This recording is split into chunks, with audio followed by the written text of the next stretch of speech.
तो मुझे महसूस हुआ कि मेरे जिस्म में कुछ परेशानी है।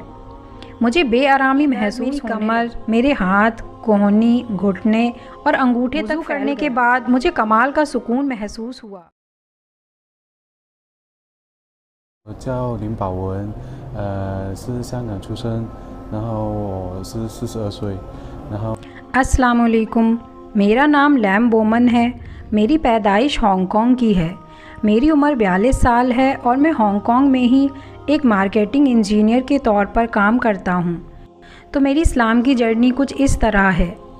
मैंने अपनी पढ़ाई सिंगापुर से की, फिर काम की तलाश में मैंने हांगकांग का रुख किया। जब मैं सिंगापुर में सेक्युलर स्टडीज़ कर रहा था तब मैं अपने एक मुसलमान क्लासमेट के पीछे बैठता था जिसके वालिद मलय थे और वालिदा सिंगापुरियन चाइनीज़ थीं। हर जुमा को वो मुझे बताता कि उसे स्कूल के बाद मस्जिद जाना पड़ता था क्योंकि स्कूल आम तौर पर 12:30 को ख़त्म होता था। वो हर काम में हमेशा मेरी मदद करता था। दूसरी तरफ मैं मलय मुसलमान और इंडियन मुसलमानों से सिंगापुर के सियासती मामलात में भी मदद लेता था। सिंगापुर में अब भी मेरे मुसलमान दोस्त हैं और मैं उन पर भरोसा करता हूँ क्योंकि उनमें से ज़्यादातर लोग अच्छे हैं, बस कुछ बुरे लोग हैं। और सिंगापुर में मुसलमानों के साथ रहने के तजुर्बे के साथ ही मुझे वहाँ लोकल मुसलमान समुदाय का भी तजुर्बा हासिल हुआ। मैंने महसूस किया कि ये लोग कुछ ज़्यादा मुख्तलिफ हैं उससे जैसा मैंने इनके बारे में तसव्वुर किया था। जब मैं हांगकांग वापस काम करने आया तो मुझे महसूस हुआ कि मेरे जिस्म में कुछ परेशानी है। मुझे बेआरामी महसूस होने लगी। मुझे समझ नहीं आता था कि ये कौन सी बीमारी थी। मैंने बहुत से डॉक्टर्स से मिलने की कोशिश की लेकिन कुछ बेहतर नहीं हुआ। मैं 10 सालों तक इस दर्द की वजह से अपने काम पर फोकस नहीं कर पा रहा था। शुरुआत में मेरे पाँव के जोड़े में दर्द होता था। जो भी दवाएं मैंने ली दर्द बरकरार रहा। फिर ये दर्द मेरी कमर, मेरे हाथ, कोहनी, घुटने और अंगूठे तक फैल गया। ये एक अजीब सा दर्द था। मैंने बहुत से डॉक्टर्स को दिखाया, बाहर मुल्कों के डॉक्टर्स, चाइनीज़ डॉक्टर्स, फिज़ियोथेरेपिस्ट और बहुत सारे स्पेशलिस्ट, लेकिन उन्होंने कहा कि आपको कोई बीमारी नहीं है, आपके जिस्म में सब कुछ नॉर्मल सा है। पहले आधा साल काम ढूंढने के बाद मैंने अपनी पहली जॉब शुरू की, लेकिन तभी से मेरे जिस्म को परेशानियां शुरू हो गई थीं, जिसे एबनॉर्मल ब्लड प्रेशर कह सकते हैं। शुरू में मैंने सोचा कि ये कुछ ज़्यादा सीरियस बात नहीं है, लेकिन बाद में मुझे चलने में मुश्किल होने लगी। चाहे मैं सो रहा हूँ या चल रहा हूँ या लेट रहा हूँ, दर्द हर वक्त महसूस होता था। मुझे ये नॉर्मल दर्द नहीं लगता था। मैंने बहुत से डॉक्टर से मिलने की कोशिश की लेकिन उन सब ने एक ही बात कही कि कोई परेशानी की बात नहीं है। रोज़ रोज़ डॉक्टर बदलने से मेरी तनख्वाह का ज़्यादा हिस्सा मेडिकल में ही खर्च हो जाता था। अगर मैं डॉक्टर से नहीं मिलता तो दर्द होता और अगर डॉक्टर के पास जाता तो थोड़ी देर के लिए बेहतर महसूस होता, लेकिन कुछ दिन के बाद फिर से दर्द आ जाता। ये काफ़ी अजीब था। मेरे दिमाग में ख्याल आया कि शायद किसी ने मुझ पर काला जादू किया है।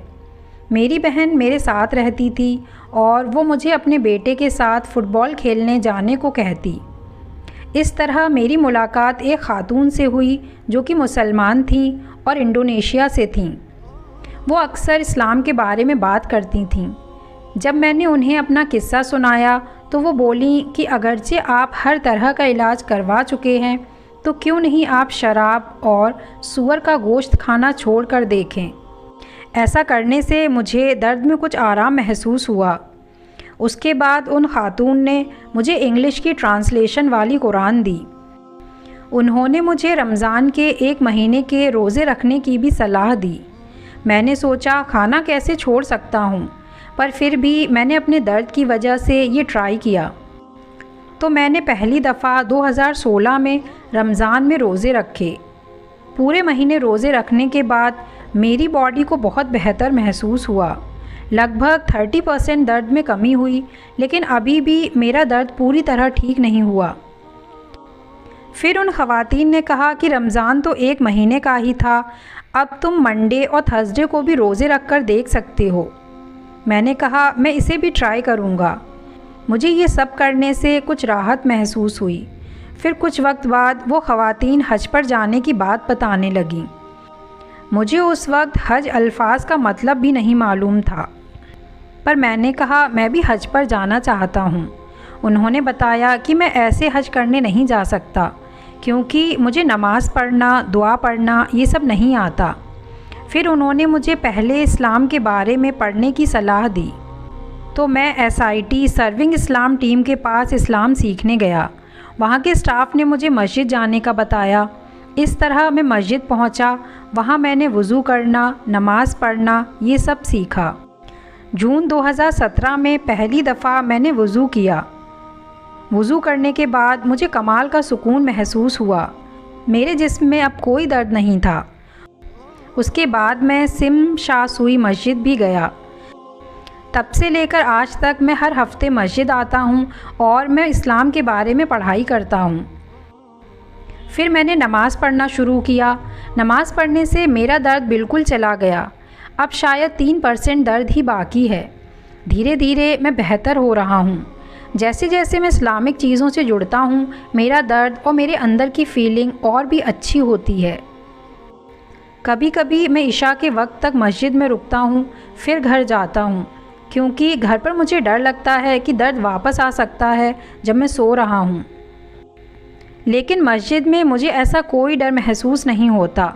वहाँ मैं बहुत कंफर्टेबल महसूस करता हूँ। मैं घर पर भी कुछ सूरह पढ़ता हूँ। मेरी प्रॉब्लम्स ज़्यादा हद तक ठीक हो गई हैं।